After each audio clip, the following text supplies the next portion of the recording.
Hello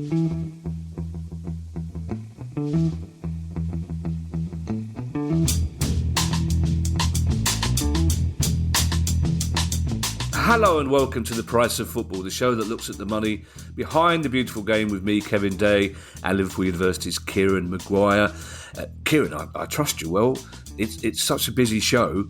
I think we're going to have to go straight into it. We haven't even got time to discuss the fact we haven't got time to have a chat, even though you were at the League Managers Association do last night, which, if it was me that had been there, I probably wouldn't have been able to do this for a hangover, but you'll remember every detail, I imagine. So did you have a nice time, by the way? I had a wonderful time, thank you very much. Yes, very good indeed. Yeah, I assume my invitation was lost in the post, but we'll discuss that on another day. Obviously, Kieran, as Sky, I don't know if they can trademark the words world's richest game, but we had the world's richest game on... what day was it? Sunday? Saturday? Whatever day it was. Saturday, wasn't it? And one club in particular, Kieran, are about to become much richer. That's right. And first of all, congratulations to Luton Town. It's a tremendous achievement. The first team to come from the National League through to the Premier League, and to do it in such a short period of time is an incredible achievement. It's a small stadium. But based on my spreadsheet analysis, they're going to make more money next season in the Premier League than they have made for the last 17 years. Wow. in the EFL and the National League. And that's all down to the size of the broadcast deal and the benefits that brings. Of course, they'll be able to charge more for hospitality packages. They'll be able to add a zero probably to their front of shirt deal. So very positive. We've had on the show Gary Sweet, one of the owners of Luton Town, on the show before, and it was very clear just talking to him then. And I think they were probably in League One at the time, or just being promoted. That they had a plan, they had a strategy, and it's very glib to say trust the process, but they clearly did trust the process, and they've been rewarded with promotion to, and I quote, the promised land.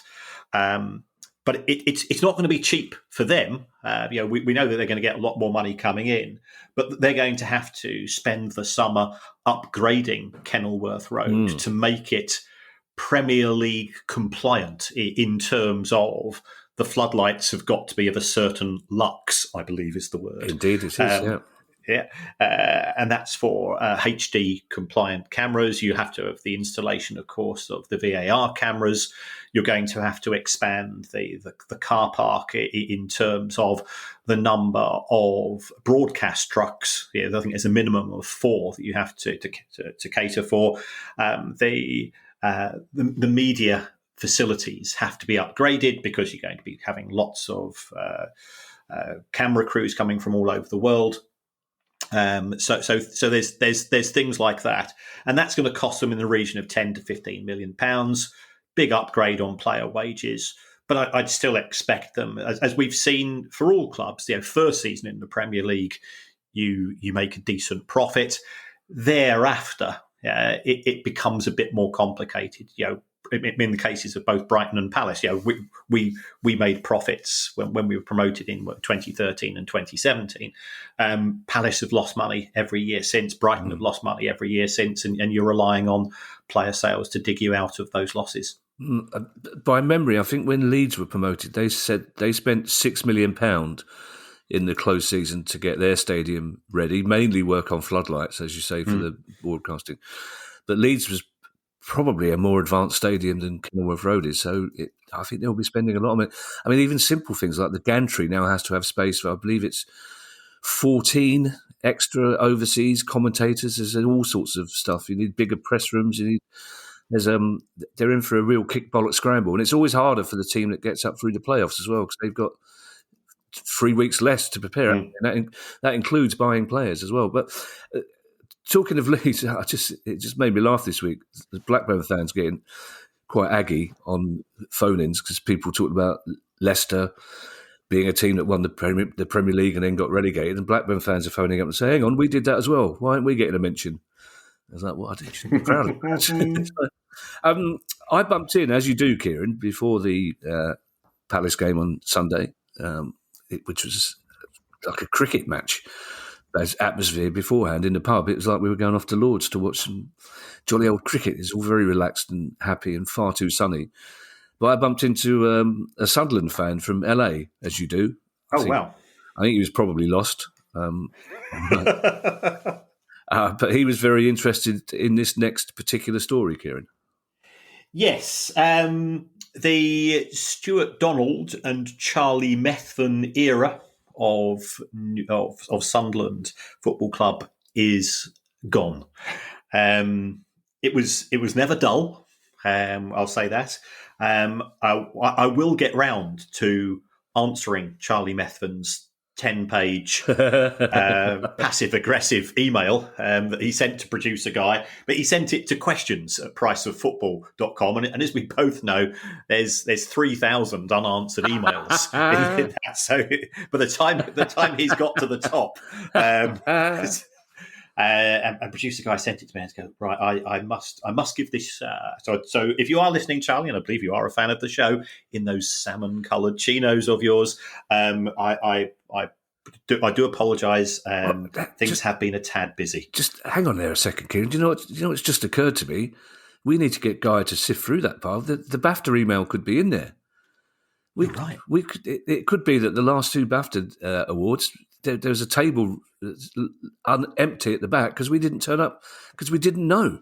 We need to make sure it's yeah. God, if we've got a spam folder as well, Kieran, that could be full. Yes. We'll prize Guy off his solid gold sofa and get him on. But yes, but this is, I presume, good news for Sunderland fans in general, isn't it? I think so. Stuart Donald, when he took over the club, certainly said the right things. Yeah. He did engage with the fans. He did go onto the terraces, and that sort of bought him a bit of goodwill. And then he didn't come out of the Sunderland Till I Die documentary particularly well. It was great television, has to be said. Yeah.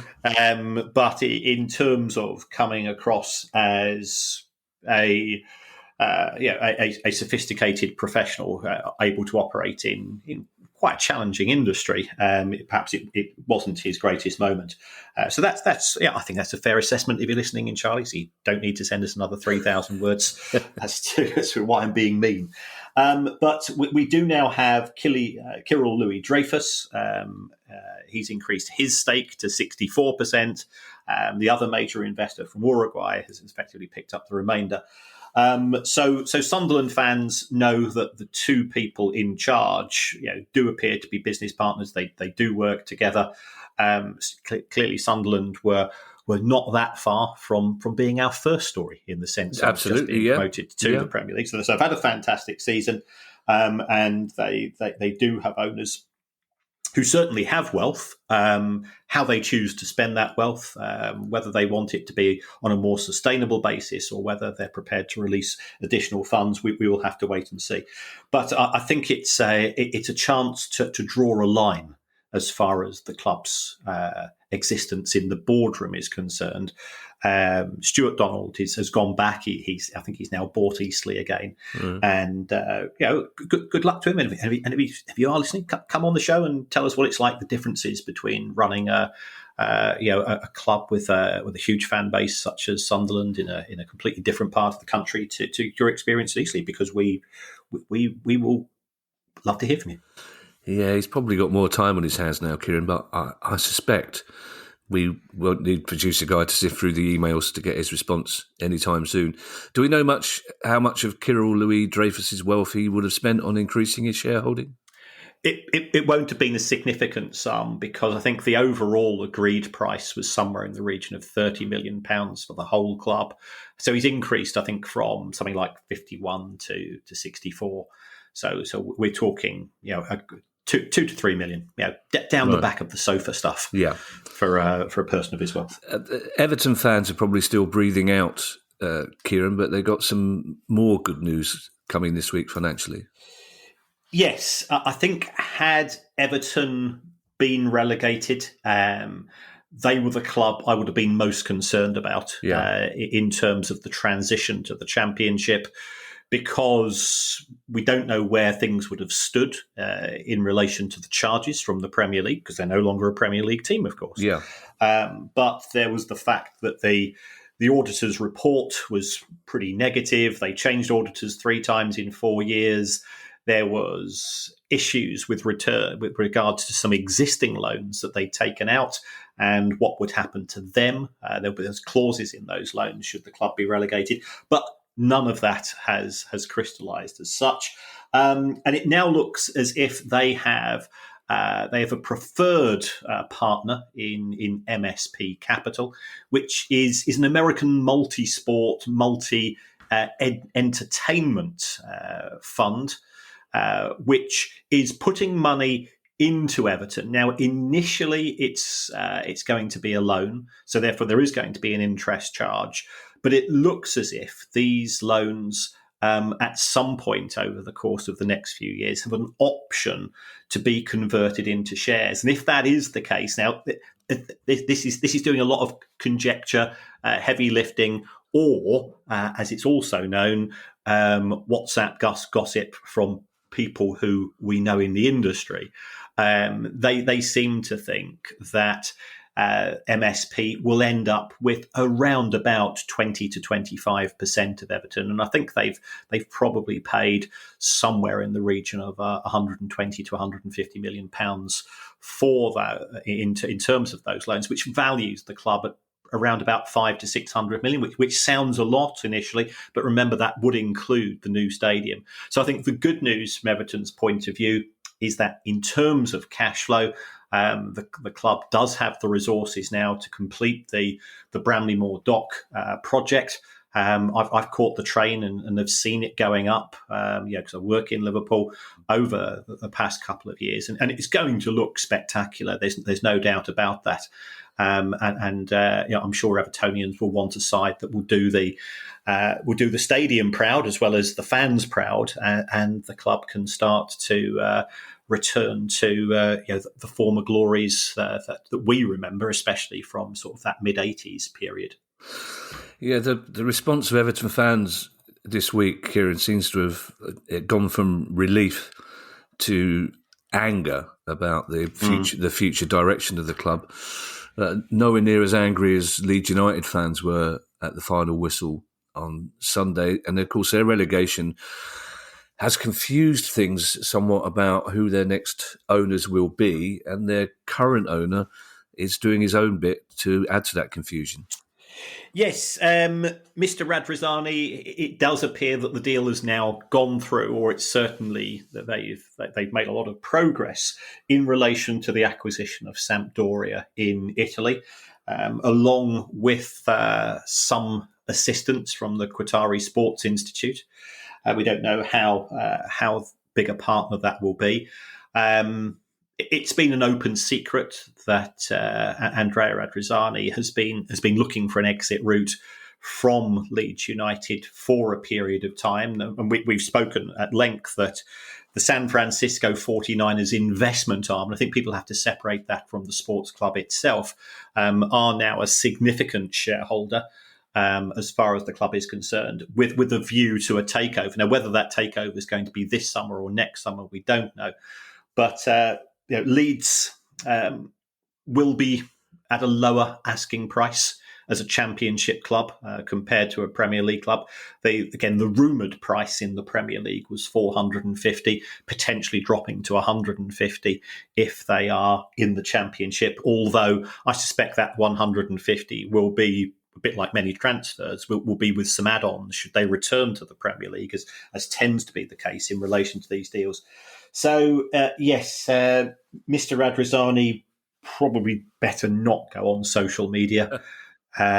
He is taken a bit of flack, to put it mildly, from Leeds fans. And I know a lot of Leeds fans. I've got some neighbours who are Leeds fans. And there was what I noticed was a sense of when it gets to football gallows humour, Yeah. when you're 4-0 down and there's 10 minutes to go, and you start saying, well, perhaps they'll give us cheap pies on the way out of the ground, and it's sort of that type of, we're crap. We did, there was no.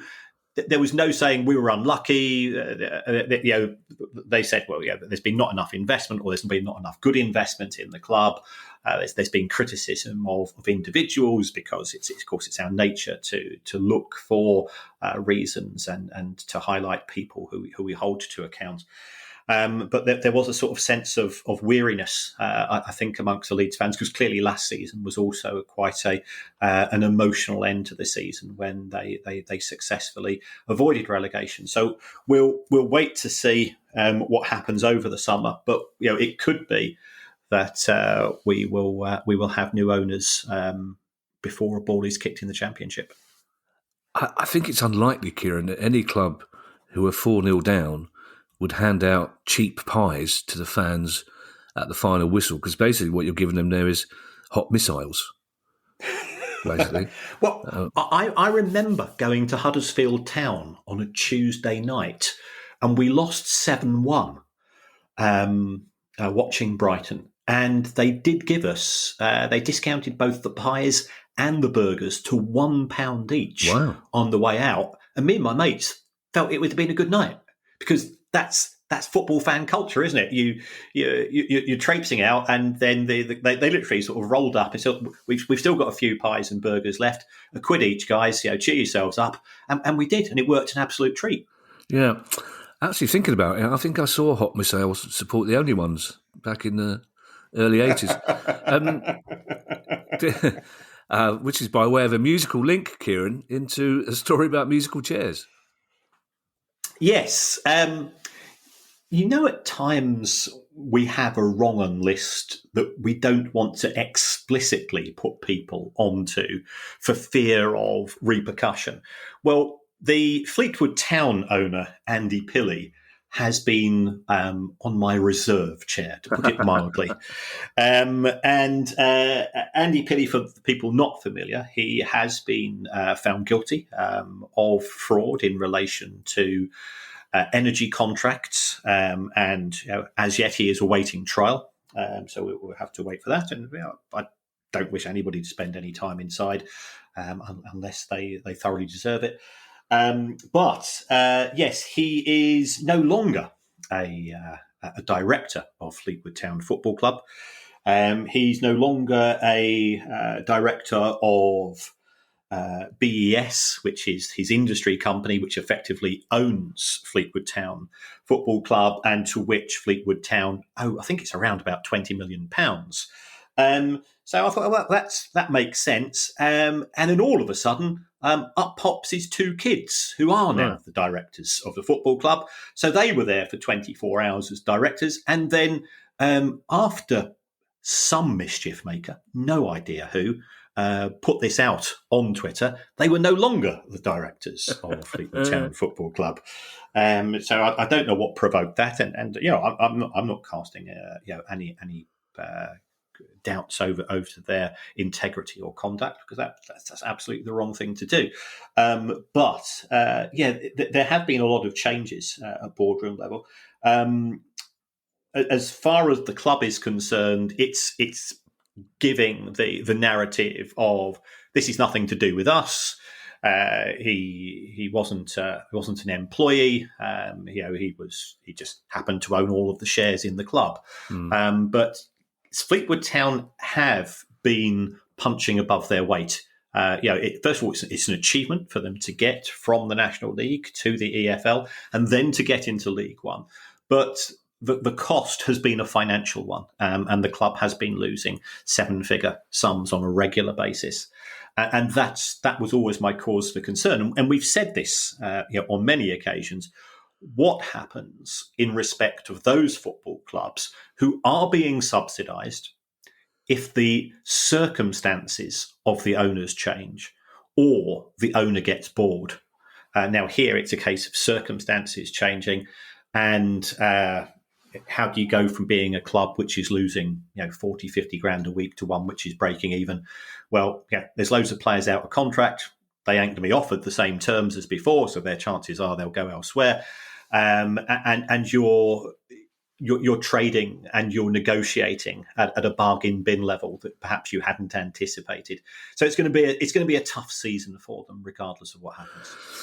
Speaking of time inside, Kieran, we joke about illegal streaming. We joke about perhaps catching a game via nefarious means, and we always have a little chuckle about the idea. And you always point out, because producer guy likes you to do so, that this is every time you mention producer guy's name, he just does that, doesn't he? It's incredible. That's right. But it's extrasensory dog. It turns out, Kieran, that illegal streaming does have consequences. Yes, and what's happened here is the Premier League has launched a private prosecution, in effect, and used investigators. That is the man from Amazon, by the way, in case people are wondering what the noise is of the dog barking. Kieran, we knew what the noise was. I think we'd all deduced what the noise was. What we didn't know is why he was making the noise, Kieran. Yeah, I do like the fact that the man from Amazon wears shorts 12 months of the year. He always pops around. It can be puddling it down. It can be -4 or 5 outside in January, February. Turns up, he's in his cargo pants. He's got his baseball cap, and he's oblivious to any changes in temperature. A man immune from any concept of climate change or global warming. That guy. Kieran, you can't. They're heroes, Kieran. We discovered this during lockdown. Yes. Somehow driving a van and throwing a book in cardboard at your letterbox made you more important than nurses. Also, the man from Amazon, that should have been a 1960s detective series. I would have watched that. Carry on, because this is a serious matter, Kieran. People have gone to prison here, so... Yes. So the Premier League have had a private prosecution. They've identified a gang, which, of course, as reported in the press, is a criminal gang, who have had around about 50,000 subscribers, charging them, I think it was a tenner a month. They've made £7 million on this. Wow. And the leader of that gang has been put inside for 11 years. Yeah. See that? And people, of course, are doing whataboutery. So you get a bigger sentence for a white collar crime than you do for physical assault or things of if you kill somebody in a car, you won't get anything of that extent. So there has been some interesting stuff, and it also I one of the things I look at a lot is financial crime. And if you think about the people that destroyed the world economy in 2007, we've just had the interest rate rigging cases, which have cost trillions. The people there got lower sentences. So it is interesting that the severity of the sentence, will this act as a deterrent? One would imagine to an extent it does. But everybody that goes into crime goes in with the view that they're not going to get found out. So, there is that issue. But certainly the sentences are severe. The police / Premier League, I believe, now have access to the files. So they've got the names, they've got the email addresses, and they've got the credit card details of 50,000 people who have been downloading an illegal product. Oh, crikey, Next step is, do they go after those people? The simple answer is we don't know. But if that is the case, I think it will be an interest reaction in the court of public opinion. Yeah. Because certainly when I've put this story out, this is broken over the course of the last 24 hours, the reaction has been along the lines of, well, £10 a month, if Sky were charging that, then I'd get it from Sky. But in order to see 200 Premier League matches a season from Sky, BT and Amazon is going to cost not much shy of £1,000. Somebody's offering the opportunity to see every Premier League match for a tenner a month. I'm not condoning it, but you can see why people do it. And the reason why people do it, of course, is because it's not costing them anything to buy the rights from the Premier League. So from the Premier League's point of view, they are protecting their intellectual property. They're also trying to protect the position of their broadcast partners. At the same time, I think we do have to be honest. We are all on WhatsApp groups these days, and inevitably on an individual WhatsApp group, you will find a bloke called Big Dave who will say, I can get you a Fire Stick for a tenner a month. Just send me a private message, and then whatever happens.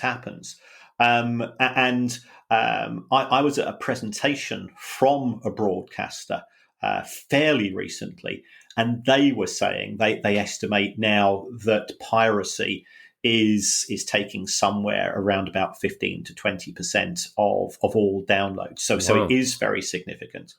So why is it so popular? I think it is an issue of price. If you take a look at inflation in terms of how much your Sky subscription cost you in the early 90s when it all kicked off, compared to today, it has far exceeded the rate of inflation. Sky will say the quality of the broadcasting has increased, the number of matches that we now get from the Premier League has increased, the breadth of product has increased, and people will say, it's still too expensive. So I think there is a price point.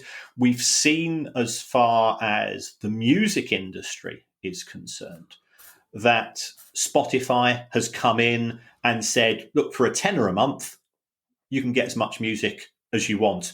And the streaming services, because they've got the pricing right, they have consequently managed to reduce the amount of piracy taking place.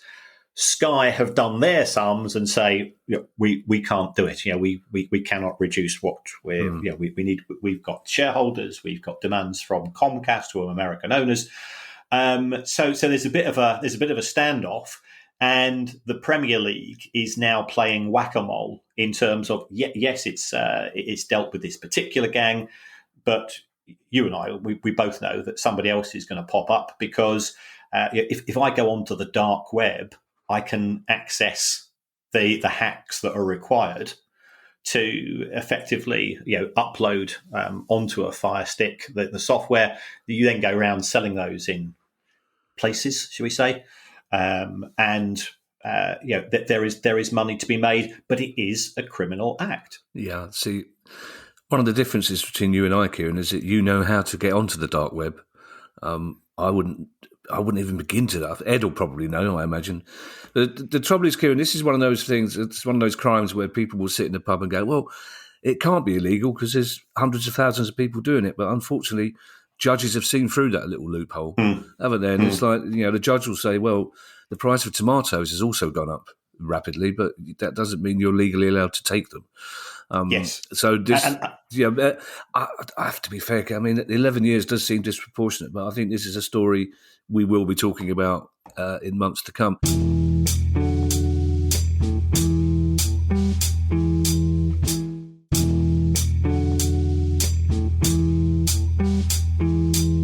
A story we've talked about in months past, Kieran, at Southend United. It's just gone a bit more surreal.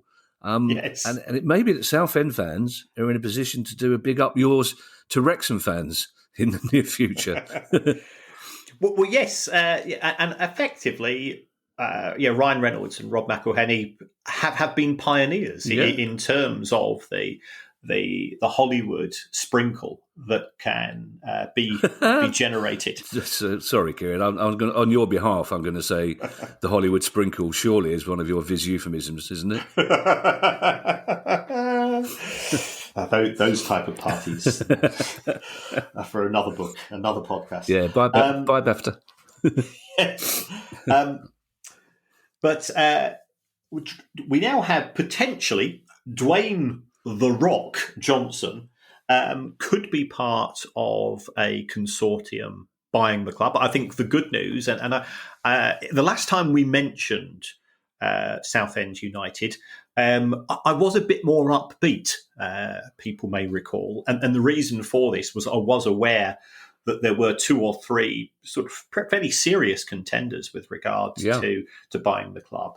One of them does feature certainly A-lister Dwayne Johnson, and he will have seen what's happened at Wrexham in the sense that Reynolds and McElhenney have put in $2 million to buy the club, $2 million to buy back the ground.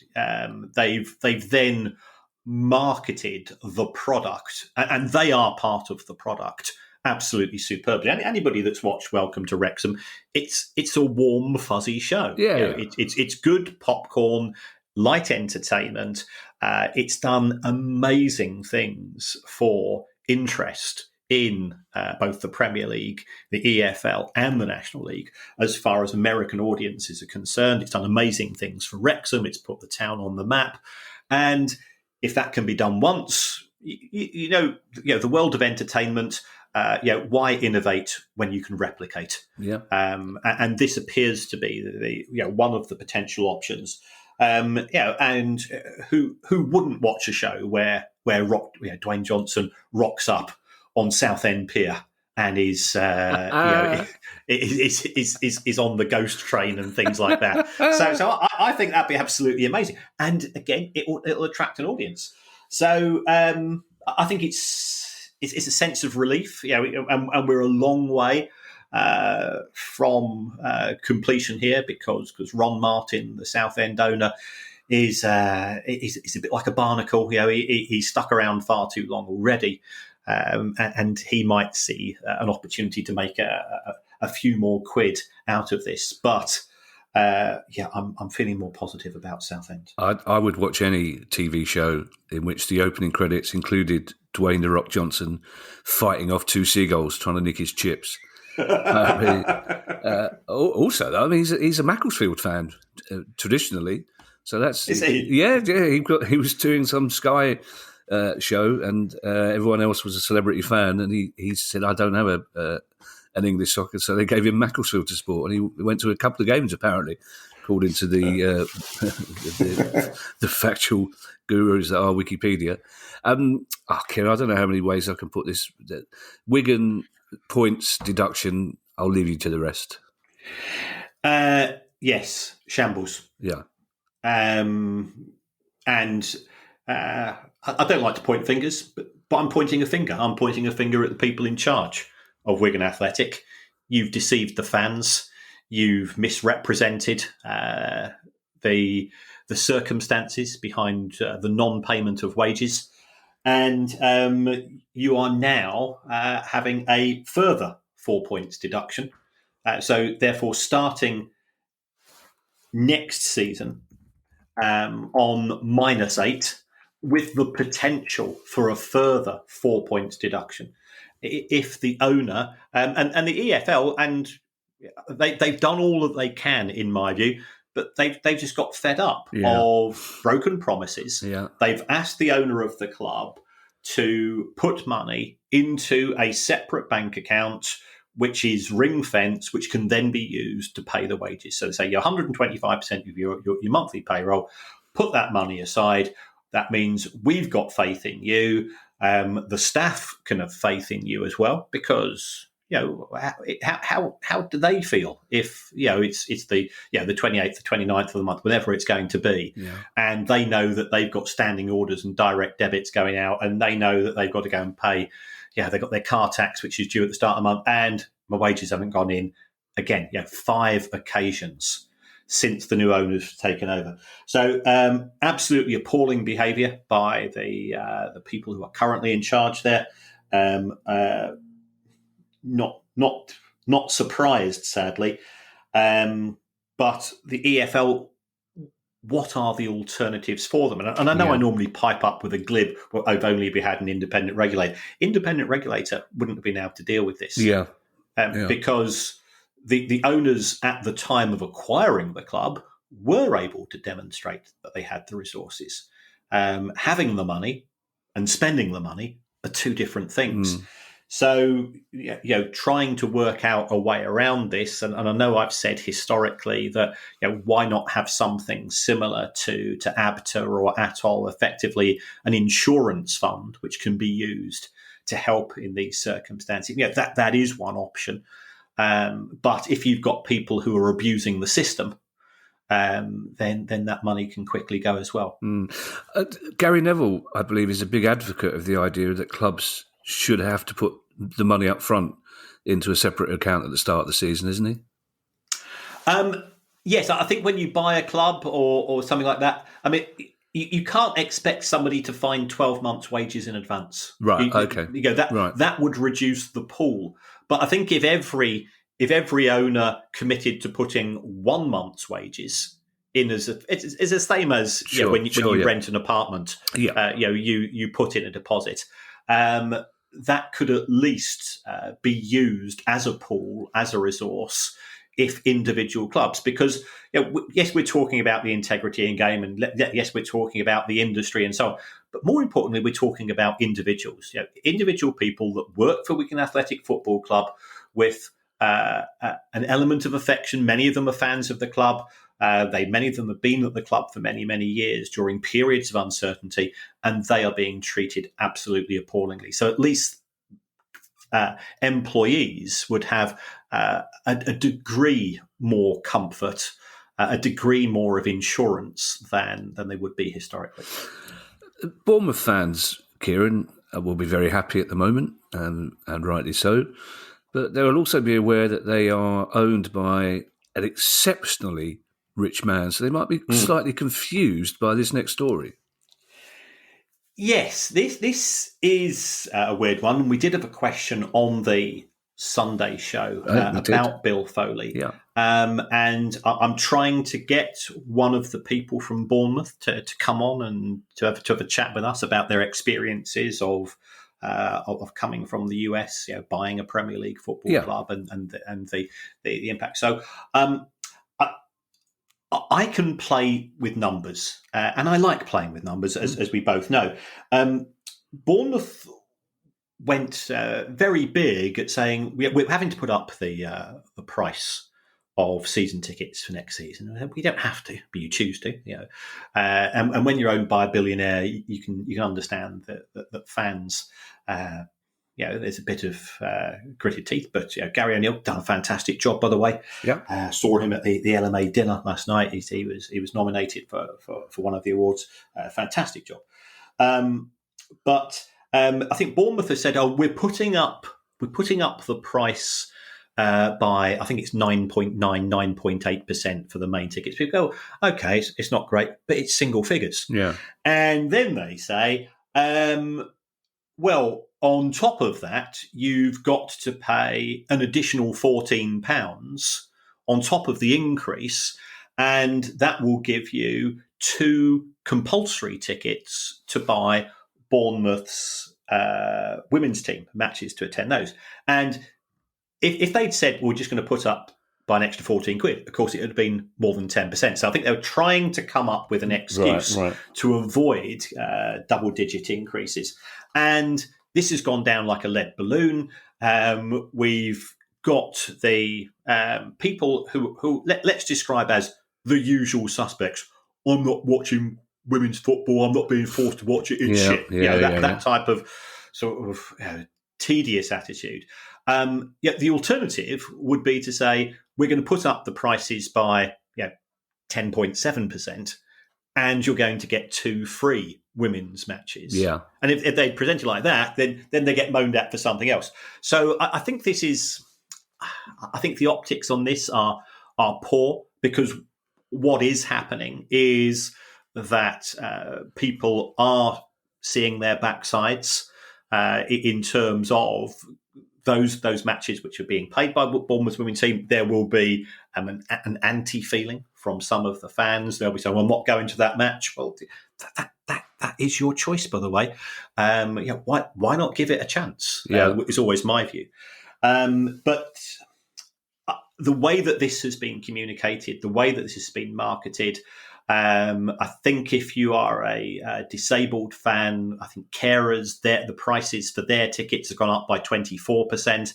I've been contacted privately by some Bournemouth fans who are saying, we're not very happy about this. Lots of people think that, because of the area of Dorset in which we're based, we're all affluent. Well, that's not the case, and that is absolutely true. Anybody who's been there, it's just like all towns, it's got areas of wealth and areas of less wealth. And I think there's been an issue with junior tickets as well in terms of bits and pieces. I absolutely understand the owner doesn't want the club to lose money, wants to maximise revenues, but I don't think this is necessarily the way to win the hearts and minds of fans. Carers for disabled fans shouldn't be paying money for tickets, full stop. Yeah. It's as simple as that. A friend of mine, God rest her soul, I used to go to the Royal Opera House with her because she had severe mobility issues, and she'd signed up to a scheme there, cost her a token amount of money. That I went free. I got a free ticket. She paid for her ticket. I went free because I was there to aid and assist her. And if the Royal Opera House can afford to give free tickets to carers for disabled people, then a Premier League football club can do. Any football club at any level, people looking after disabled fans shouldn't be charged to get in. That's as simple as that. If Bournemouth fans are upset, Kieran, then fans of Hensford Town will see their upset and raise it. Yes. Hensford Town has been around since 1880. 1880 the club was formed. It won't be playing football in 2023-24. And this is real sad. There was, by all accounts, a takeover of the club. For whatever reason, those takeover negotiations have failed. Normally, it's somebody not being straight, somebody asking for additional money at the last moment, the buyers turning out to be false. We don't know the intricacies of the story, but it has left the club in a financial pickle. And the prospective new owner and chairman has withdrawn from the table. And as a consequence, the current owners say, well, we're not in a position to fund the club anymore. And we won't be playing football. We hope to return, but we might not. And for those people for whom football is a sense of escape and they don't want to watch the Premier League and they just want to go to somewhere local where they feel a sense of identity, where they see the same old faces. We've discussed this on many occasions. Yeah. Football is not about football matches. Football is about that sense of community. It's about seeing old friends. As you've always said, it's the same people at the same table, at the same pub, talking the same bollocks. And for men especially who lack social and niche skills, it's actually really, really good because that's the place where you turn around to one of your friends and they say, how are you? And you say, well, between you and me, I'm having an absolute mare. Yeah. And then you find also, it's when you find out who your true friends are. Yeah. So I think football is a fantastic vehicle for that. And that's now being denied to people who support Hensford Town, who also, of course, get a kick from watching the football, and they have a good experience. And it's an opportunity to have a couple of sherbets and a pie and say things which you wouldn't necessarily say in polite society. We've had this conversation so many times, Kieran. I will say to Premier League fan, I'll say to a Liverpool fan, Hensford Town is as important to football as Liverpool are, as Man United are. There will be Hensford Town fans our age, older, in their 70s and 80s, who have been supporting that club their whole life, who will bring their families, and now they'll just be sitting in a chair, rocking gently to and fro, because they haven't got that next season. My heart goes out to them. We have two more stories, Kieran, the last of which comes with a bonus interview, I'm delighted to announce. But before that, we did promise last week that they would go into the Ivan Toney story in more detail. I'm slightly reluctant to do so now, Kieran, to be honest, because I don't want us to go over the old arguments about gambling. I think everyone knows our views on that. But also as well because it was finally explained why his sentence was so long. but also it was explained why it was reduced. And I think if you could just mention that quickly, Kieran, and then I think because of that illness, for want of a better word, I'm reluctant to delve any further into it, to be perfectly honest. But perhaps if you could just briefly explain the circumstances of the reduction of the ban. Yes, in the case of Ivan Toney, he was found guilty of placing bets on football. Secondly, placing bets in respect of matches for clubs with which he had an association, not in matches that he was playing. Yeah, in terms of those clubs to lose. Yeah. And thirdly, in connection with things such as him scoring a goal. So those were the charges that were levelled at him. I think initially, he was given something like 11 or a 15-month sentence. But there was an expert witness who was brought in to say, well, that Mr. Toney has a gambling addiction, and this is an illness. The ability to switch off is something which is wired into us. And the ability to not switch off, which is part of the reason why addictions take place, occurs in some people more than others. Yeah. And as a result of that, his sentence was reduced to 8 months. Again, the court of social media is a toxic one, and some of the reactions, I think, have been over the top. I think they show a lack of understanding of circumstance. I just wish him an opportunity to come to terms with this condition, to get assistance from the appropriate people, and he's got to return to work next January wearing the shirt of a gambling company. Yeah. Last week, Kieran, we talked about the plans put forward by the German Football League to enter into a multi-billion euro partnership with a private equity investor. And we talked about the fact that it probably wouldn't happen. And it probably didn't happen much quicker than we thought. But we wanted to get some more insight into this story. So we had a chat with Matt Ford, who's a German-based broadcaster with DW Sport.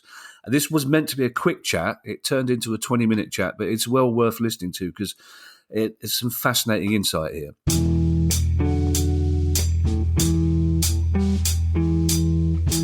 Matt, thank you so much for joining us. Before we get into this remarkable story, could you just tell us briefly a little about yourself and your life in German football? I'm a football journalist with Deutsche Welle, based near Cologne. That's sort of like a public broadcaster equivalent, perhaps, to the BBC World Service, along those sort of lines. And I've been covering German football, Bundesliga, but also a lot of the fan culture and the fan politics and the sports politics that go around German football. So I've been doing that for about 6 or 7 years now, and it made this particular story regarding the German Football League it came at an interesting time, particularly in the build up to the final day of the season on the pitch, which was interesting for its own reasons. So it made for a busy week. Well, I was going to say, this story is the perfect storm for you, really. Tell us, Matt, why the Bundesliga wanted 2 billion euros of investment, who they were asking to invest, and why it's been a particularly bad week for one Borussia Dortmund fan. Yes, I think it's good that you mentioned that particular Borussia Dortmund fan. The person in question being Hans-Joachim Watzke, who has a double role in German football. He's most well known, perhaps, for being the CEO of Borussia Dortmund, but he's also the chairman of the supervisory board of the German Football League, the DFL. So he's been very much leading this proposal, this plan to attract 2 billion euros of investment into the Bundesliga, along with the two interim CEOs of the DFL. That's a man called Axel Hellmann, who is of Eintracht Frankfurt, and a man called Oliver Leckie of SC Freiburg.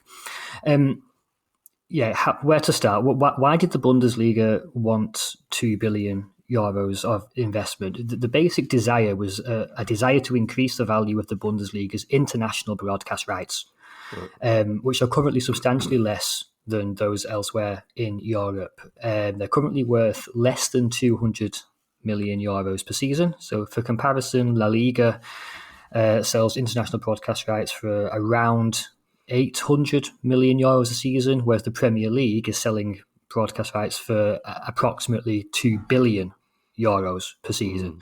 So there's a significant difference there, and that's where the DFL and the Bundesliga clubs, but particularly those involved in international competition, that's where they see room for improvement. That's where they want to catch up. That's where they want to prevent the gap between them and the rest getting even bigger. Just to go back a little further back as to why they thought this was the way to go. And it ultimately comes down to the 50+1 rule, which I think a lot of listeners will probably be familiar with, but just as a quick aside, stipulates that 50% of the voting rights in a German football club must belong to the fans, plus one share to ensure majority control and to prevent any external majority takeovers.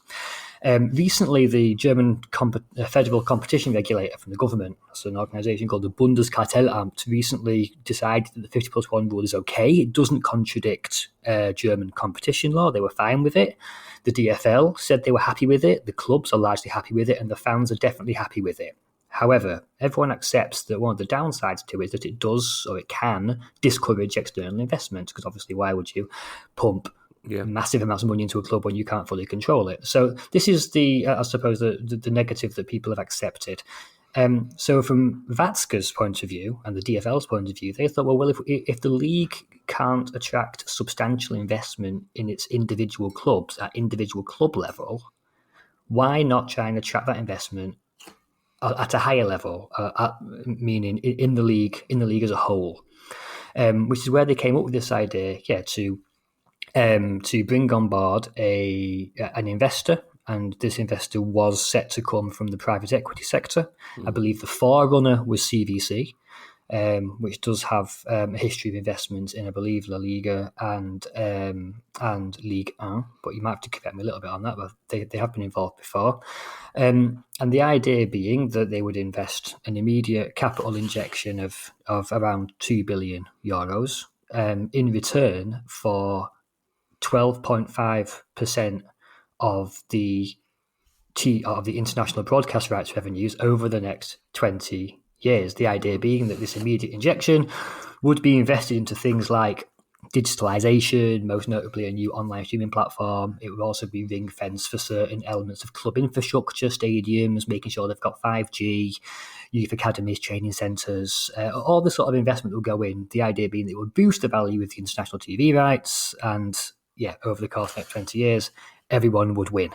However, to bring it then back to the current and what's actually happened, this motion was presented to an extraordinary general meeting of the DFL, and 20 clubs voted in favour. So that's 20 out of 36. That's the Bundesliga and Bundesliga 2 clubs. So 20 voted in favour, 11 against, 5 abstained. However, the required 2/3 majority, so 24 votes, was not reached. And so, as Watzke said, that's the end of it, and that's democracy. It seems odd. I mean, that's a brilliant explanation, Matt, but there's a couple of things we probably need to unpack. I mean, first of all, it seems very odd to me that the chief executive of a very high-profile club could have such a senior role in German football. Has that never been questioned, or is that fairly common in the history of German football?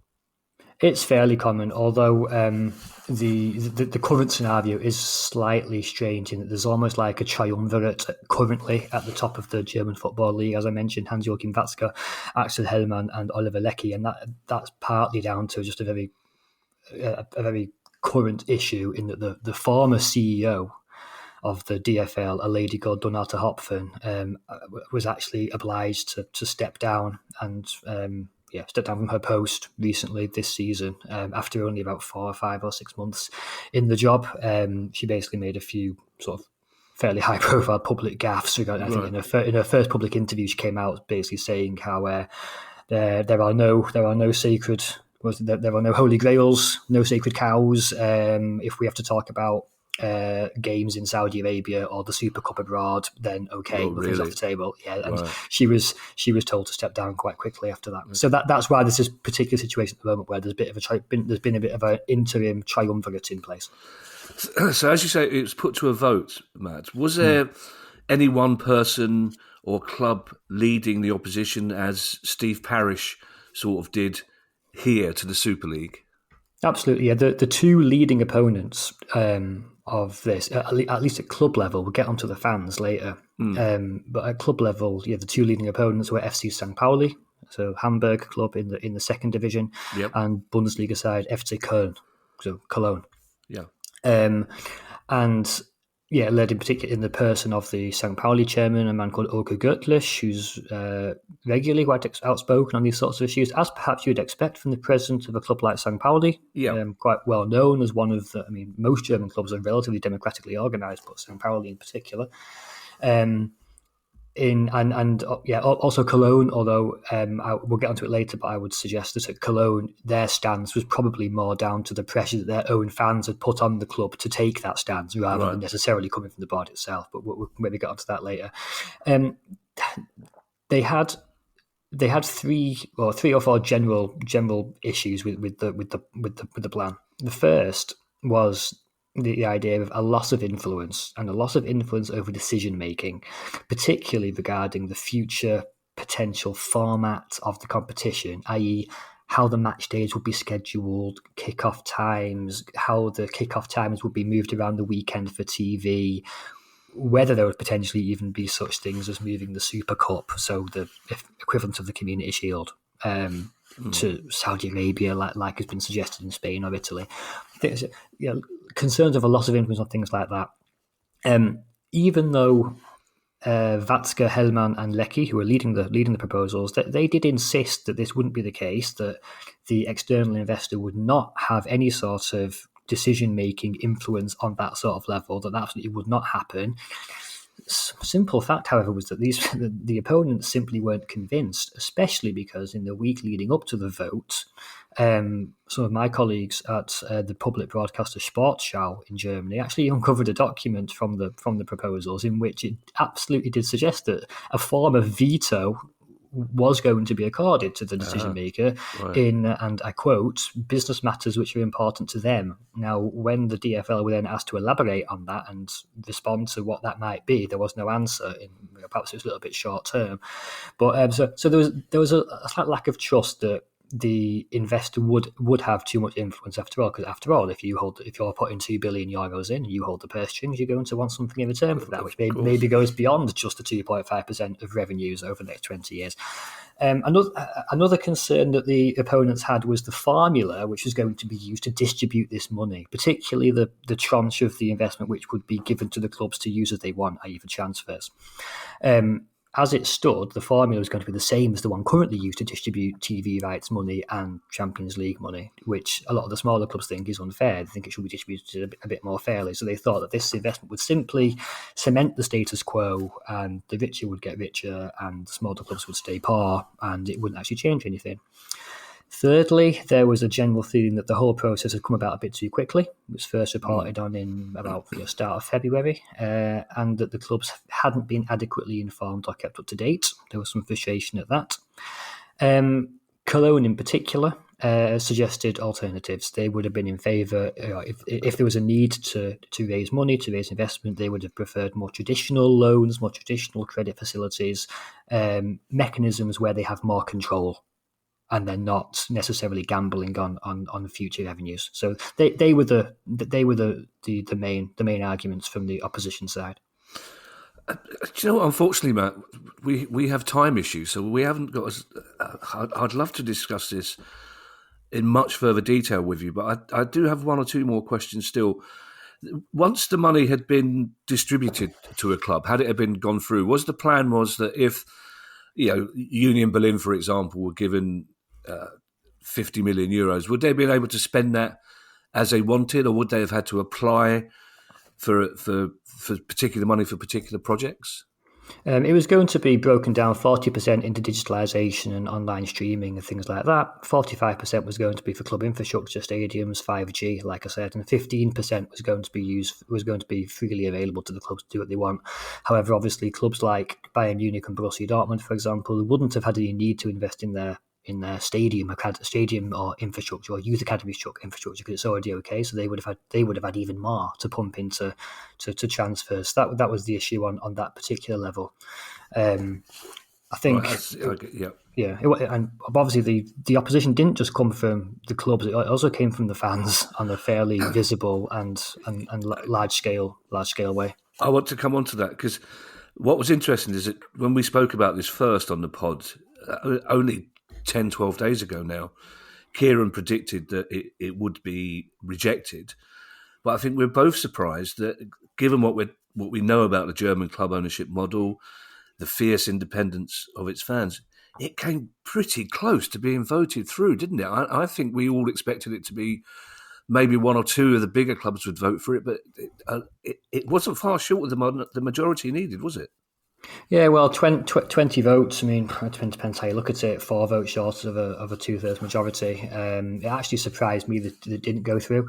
Oh, really? I think every second division club, with the exception of Fortuna Düsseldorf, voted against it. And yeah, the extent to which the fan protest had an impact on that is obviously debatable. However, they absolutely were large scale. They were highly engaged. They were highly visible. They were nationwide over several match days, led in particular by Borussia Dortmund supporters, backed by Bayern Munich, Nuremberg, St. Pauli, Cologne, and a few others.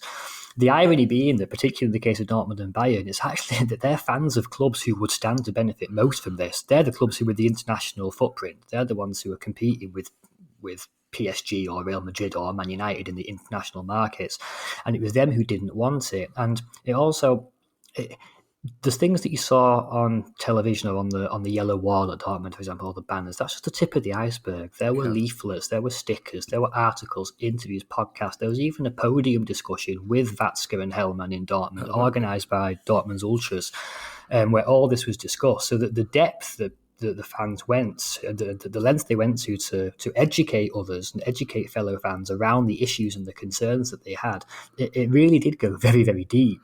A lot of the concerns were similar to those of the clubs.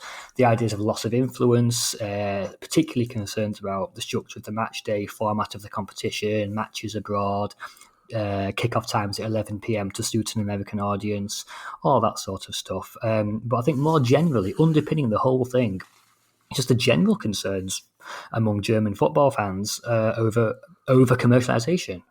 They look at the Premier League, and I must say they don't necessarily like it. Talking of fans, I noticed in a survey of German fans that the only club fans in favour of it, 54% of them, were RB Leipzig ones. Which is not going to make them any more popular in the country than they are, is it? No, although I mean I wouldn't read too much into it. If you ask any of those Borussia Dortmund supporters or Bayern Munich or anybody else who was organising the protests, I don't think they could care much less what fans of RB Leipzig think. Yeah.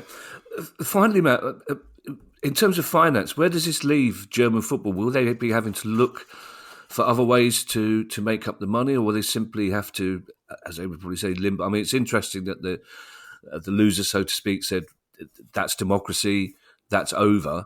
But we know from the Super League that that's not necessarily always the case, is it?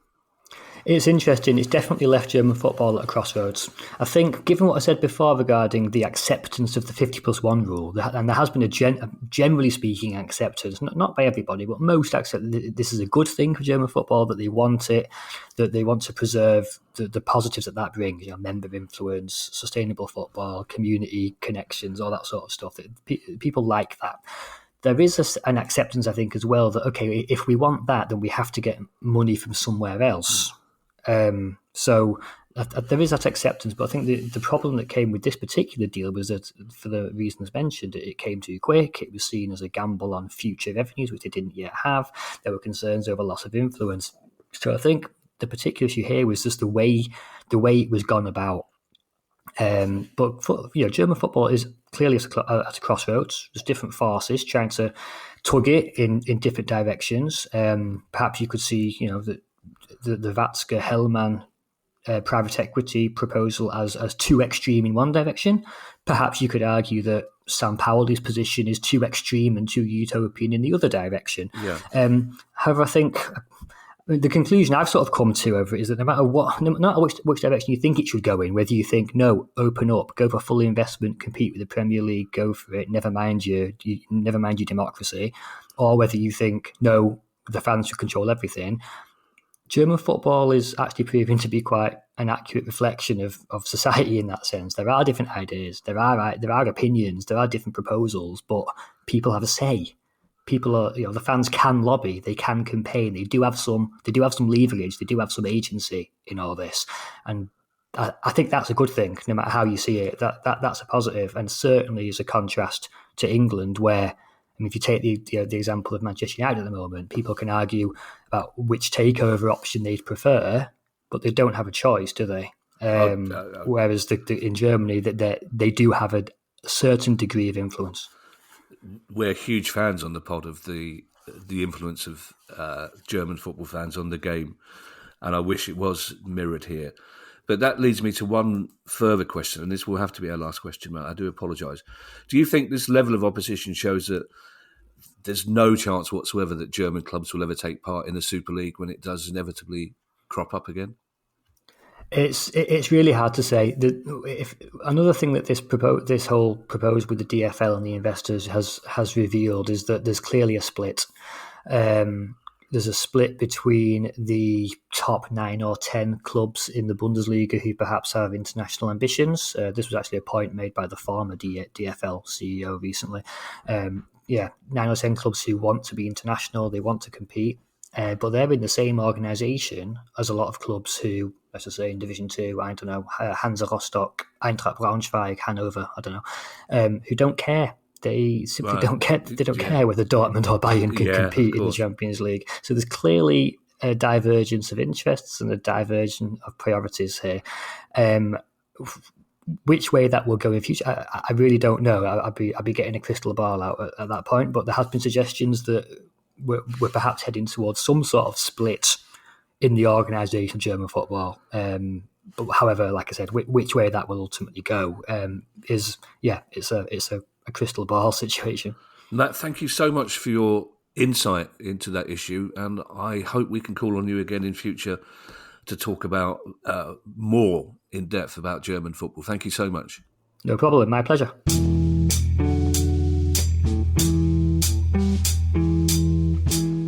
I was surprised, Kieran, to hear Matt say that he expected this to go through, because I was surprised that it got so close, because everything we hear about German football and the attitude of German fans made me think that this would be voted out by every club, but not the case. It came very close to coming into being, didn't it? It did, and I think we have to separate the psyche of German football fans from the mentality of owners, and from their point of view, I can understand that. Matt was explaining to us the quantum of the value of the international rights, in particular, for the Bundesliga, and benchmarking it against the Premier League, and clearly it's a very small amount, and I think this was the attractiveness. Not necessarily to Bayern Munich. Bayern Munich are a super club in their own right, but those other sort of mid to upper tier clubs in Bundesliga 1. But clearly there was opposition, and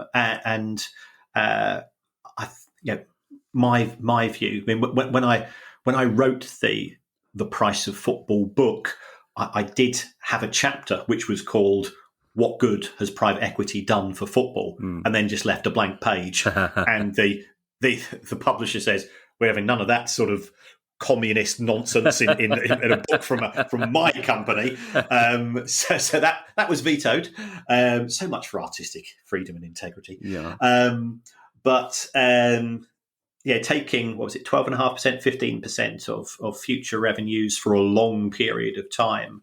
That's the pitch. You can understand the reticence, and also private equity. They are good at extracting concessions from projects. I'm not completely opposed to private equity, but they're not doing it for the love of football. And something that hadn't occurred to me, Kieran, to be quite honest, is Matt talked about the fact that the 50+1 rule is virtually sacrosanct. There's been discussions about it recently, but everyone agrees that it should be retained. But it didn't occur to me that, of course, that does put off wealthy investors buying into specific clubs because they will never have full control. That's right. One of the benefits of being a club owner is that it becomes your plaything, and you can do with it as you see fit. If you've got over 50% of the votes, and therefore you can appoint the board of directors to be your Lickspittles, to be the Smithers to the Monty Burns, who are the owners, and that cannot be the case very easily as far as German football is concerned. So, from our perspective as legacy fans, from football romantics perspective, we see the benefits. But if I'm a billionaire who wants to put a load of money, if I wanted to put £5 billion into a football club, but not get control, you can see the reluctance, especially when there are alternatives such as English football, where those rules don't apply. So the logic is that money is effectively potentially not arriving in Germany and ending up in clubs in different countries as a result of the 50+1 rule. So it's a classic case of unintended consequences of what was a really good intention as far as the rule itself, which was to protect the club as being part of the community. Yeah, we should wrap up now, Kieran, because I'm aware this is a longer pod than normal. So those of our listeners who claim to listen to it in the gym, they're going to be knackered. There's going to be some very tired dogs as well, because a lot of people listen to this walking their dog. The next Price of Football show live is upon us. We'll be down in Plymouth, Argyle's Home Park Stadium on Tuesday, the 6th of June. I think there's 2 tickets left now. They're available from Argyle's website. Thank you to everyone who's donated to the pod via our Patreon page. If you'd like to make a small monthly contribution to that pod as well, then please go to patreon.com/Price of Football. The pod, not that pod. It's our pod. If you have a question you'd like answered on the show, email us at questions@priceoffootball.com. And in the meantime, I shall hand you over to Mr. Kieran Maguire for his customary farewell. Well, thank you as always for all of the support, all of the interaction on the show. We genuinely appreciate it. For people that support us via Patreon, again, you're very generous. And I believe that in some of the tiers on Patreon, you get to listen to the show without adverts, which is an alternative. You can support the show in other ways, which don't necessarily cost you money. This is a finance show, and we appreciate that times are tough. And one of those ways is to go onto your app and to give us a review. By all accounts, according to producers, it doesn't matter what you write on the review. You could even say you would rather have the show presented by Dwayne "The Rock" Johnson and Holly Johnson of Frankie Goes to Hollywood, which I think would be quite a surreal show, to put it mildly. Yeah, I'll tell you what, it was brilliant to see Frankie Goes to Hollywood the night before Eurovision. That was a lovely little treat. Yes, yeah. They are one of Liverpool's finest, of course, of a city which has many fine bands. It's a positive, upbeat note for the city of Liverpool. Bye, everybody. Bye. The Price of Football.